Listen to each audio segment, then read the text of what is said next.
Hey Wibwobbers, Robbett of Springdale Data Science is here with a super quick video about the Crank-a-Kai now that the second version of the Befriend-a-Boss event went live mid-week.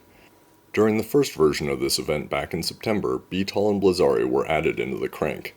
They were brought back mistakenly at the beginning of this event, but Beetle and Blizzy seem to now be gone. In the Japanese version of this event, Dark QB was added to the Crank and he's available again for the second version of the event even though he wasn't there the first time. He gives a bonus to befriending bosses when used.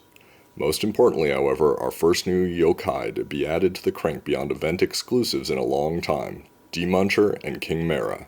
Demuncher is the standout because he's an amazing direct attacker and he opens one of the seals to unlock the legendary Spoilerina.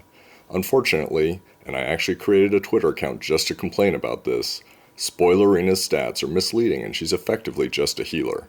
Her stats show her being an amazing attack booster at 107, but as of this video, her stat is realistically 55, making her lower than the other boosters.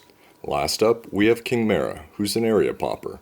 He's unique in how he pops, but ultimately still a popper. The bottom line, however, comes down to what you'll pull from the Crank. I'm starting with a maxed out Crank with the exception of the Wibble Wobble that are new or added for this event. My data was collected when Beetle and Blizzaria were still present, so the numbers may be a little off. Also note, I had already maxed out 2 of the S-rank bosses, which is why I only got one of their parts this time, Snaggerjag being the most rare. As usual, you're going to get a lot of Mega X-Borbs if you've maxed the Crank. Soul Secrets are coming in at a healthy 20% and Holy X-Borbs are next.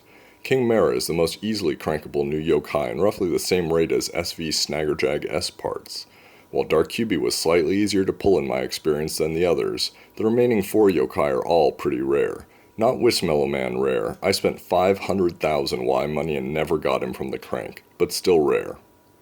Subscribe to the YouTube channel and follow me on Twitter if you'd like to keep up to date on the latest updates and mechanics for Yokai Watch Wibble Wobble. I wish you the best of luck in cranking and in the event.